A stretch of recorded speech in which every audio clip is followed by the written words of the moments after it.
The Starship Flight 5 was not just a phenomenal event, it was the biggest space event of the decade. The flight attracted attention worldwide and also caught the eyes of several astronauts who made shocking remarks about it. But what were these remarks? What did NASA say about the flight's success? And how would these affect SpaceX in the long run? Welcome to the Space Minds channel, and in today's video we'll cover all these and more about the Starship. And if you enjoy these videos on space tech, please give this video a thumbs up, share it with your friends and subscribe to the channel. In return, I'll make sure to update you on all the latest space news and adventures. Astronauts speak on Starship Flight 5 success. Prior to the Starship launch, everyone had expectations for the event, and most of us followed the whole thing several hours before the liftoff ever happened. Now, among the people who anticipated the Starship's miracle were NASA astronauts and officials who pretty much prayed for the success. One of these astronauts, Chris Hadfield, sent out these early wishes for the event. Good luck to everyone at SpaceX with today's test launch and landing. Audentis Fortuna Iuvat.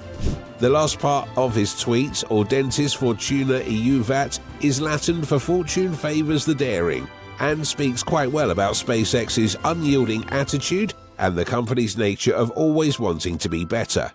Chris Hadfield is a retired astronaut and fighter pilot. Besides having been the commander of the International Space Station and piloted 2 space shuttles during his career, Hadfield was also the first Canadian astronaut to perform a spacewalk. His total spacewalk time was 14 hours and 54 minutes, the total time from his 2 spacewalks. Quite the portfolio if you ask me. After his retirement and cutting off ties with NASA in 2013, Chris Hadfield became a big-time fan of SpaceX, following up on its newest advancements, launches and missions, especially those of the Starship. From the Starship launch to landing, Hadfield stayed with the stream all through. Right after the capsule made a splashdown in the Indian Ocean, he tweeted, "Wow, phenomenal," with photos of the Super Heavy landing and the Mechazilla chopsticks. Hadfield also went on to tweet, "There was an enormous step forward in human capability today. Makes me even more excited for our collective future. Congratulations to all at SpaceX." Hadfield remains one of the biggest supporters of SpaceX, and his tweets would certainly be a boost for SpaceX. Another astronaut who commented on the flight is American billionaire, pilot and commercial astronaut Jared Isaacman, who has quite the history with SpaceX. Prior to the launch on Sunday, Jared Isaacman made the tweet, "A great trifecta of spaceflight approaching. Starship Flight 5 with a possible tower catch, Falcon Heavy sending Europa Clipper and Crew 8 Dragon return." Right after the Super Heavy booster made a successful landing with the Mechazilla Tower and the Starship shuttle rested in the Indian Ocean, Isaacman made several posts about the whole event.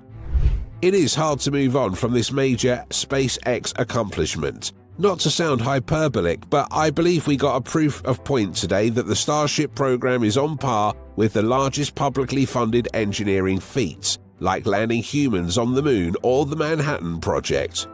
The comparison made by Isaacman between the Starship flight and events like landing on the Moon and the Manhattan Project is probably one of the craziest comparisons you'll ever see. And yes, the Starship does fit in the midst of these projects. Personally, my favorite comment from Isaacman on the Starship's flight was this tweet. "Do you believe now?" Isaacman said, adding an image of starships on a launch base in Mars. Don't worry, it hasn't happened yet. On the tweet, Elon Musk commented, "If civilization is reasonably stable for the next 30 years, a self-sustaining city of 1 million+ people will be built on Mars." While Isaacman's reply to Elon Musk was a hilarious "give me a call, I'll fly with you" gif, it does actually bring up the idea that Isaacman will be part of SpaceX's first manned flights to Mars. After all, he, Isaacman, is SpaceX's partner for the Polaris project. Like I said before, Jared Isaacman has a long history with SpaceX. The billionaire and philanthropist has joined hands with the space company for several projects and missions. Aside from acting as a funding partner on these missions, Isaacman has actually piloted most, if not all of them. The first of these was the Inspiration 4 mission of 2021, where Isaacman, as well as 3 others aboard a SpaceX Dragon capsule, made the first ever all-civilian flight to space. The mission was quite remarkable and remains in the pages of history as it set a record for the highest human spaceflight altitude since the Apollo program. Isaacman also partnered with SpaceX on the ongoing Polaris program, which features at least 3 missions, all focused on noting the extent to which humans can safely fly in space, and also to serve as a pioneer for the Mars colonization project proposed by Elon and his space company. The Polaris Dawn mission of 2024, the second mission of the Polaris project, notched multiple accomplishments for SpaceX, including achieving the first spacewalk of SpaceX, the first commercial spacewalk ever, and the farthest distance ever reached by a space shuttle. Yet, Isaacman shook hands with SpaceX for all of these. NASA speaks on IFT-5. NASA itself commented on the Starship success, congratulating SpaceX, and even going further to give us a sneak peek of a planned project for the ship. NASA's current administrator Bill Nelson spoke for the space agency on X, formerly Twitter, when he said, "Congratulations to SpaceX on its successful booster catch and 5th Starship flight test today." He also went on to add, "As we prepare to go back to the moon under Artemis, continued testing will prepare us for the bold missions that lie ahead, including to the South Pole region of the moon and then on to Mars." This clearly is a hint on NASA and SpaceX plans to use the Starship for the Artemis program. Let's briefly talk about this. The Artemis program is NASA's plan to re-establish a human presence on the moon. It's been more than half a century since we touched down on the moon, and with the Artemis we could actually establish a small but sufficient team of scientists and explorers there. Now, while NASA has a couple of spacecraft that could actually make the mission, the Starship actually is the best of them, not just for its durability or reusability, but also because of how advanced it is. The payload capacity of the Starship puts it pretty much ahead of its competitor shuttles. It can carry over 100 tons of cargo to low Earth orbit, making it the ideal shuttle for missions that require significant supplies, scientific equipment, and large crews, just like the Artemis mission. There is also the Starship's landing versatility, as it is designed to land on a variety of surfaces, including the Moon, Mars, and even back on Earth. This is why it is the ultimate vehicle that can be used for the 3rd mission of the Polaris project, which would involve landing on Mars. The ship's vertical landing ability on unprepared surfaces is important for the lunar environment, which is critical for the Artemis project involving astronauts actually setting foot on the moon. One more important feature of the Starship that makes it the perfect vehicle for the Artemis mission and the Polaris 3 flight is that it is designed for deep space missions. The Starship has the ability to sustain the crew for an extended time period, and the Artemis mission, which might take up to a week to land on the south pole of the moon, would definitely need a resilient vehicle of this type. Speaking of space journeys with extended time periods, the Polaris project journey to Mars would take at least 7 months, and at its extreme it could take up to a year or more. Indeed, only the Starship can pull this off.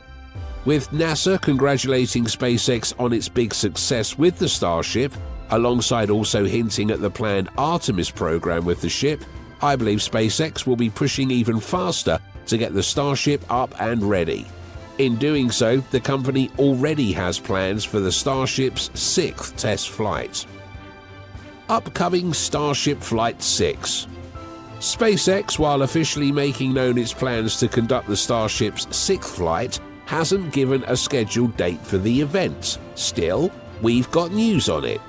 Planned to launch in the early part of 2025, the Starship to be used for the 6th flight would be the S-31, the next generation Starship after the S-30, which was used in Sunday's test flight 5.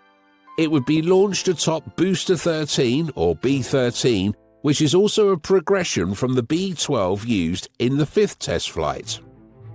While there may be a few new changes to the Starship, such as an improvement in its heat shield durability and protection, landing precision and fuel efficiency, the 6th test flight would bear striking similarities with the 5th flight. Still, we all anticipate the event. Let's end this video with a quick fact. Initially, it was only the Super Heavy that was using hot gas, with the Starship using cold gas in its thrusters. This gave the Super Heavy a flight advantage over the Starship shuttle. However, during an interview with Elon Musk, a YouTuber indirectly pointed out that the space company had been all wrong using cold gas for the Starship and should make a transition to hot gas. To this, Elon responded, "Although, arguably, now you mentioned it, it might be wise to do this for the ship too." With that, we've come to the end of this video. If you enjoyed the video, hit the like button, share it with your friends, and subscribe to Space Minds for the latest updates on our space news and adventures.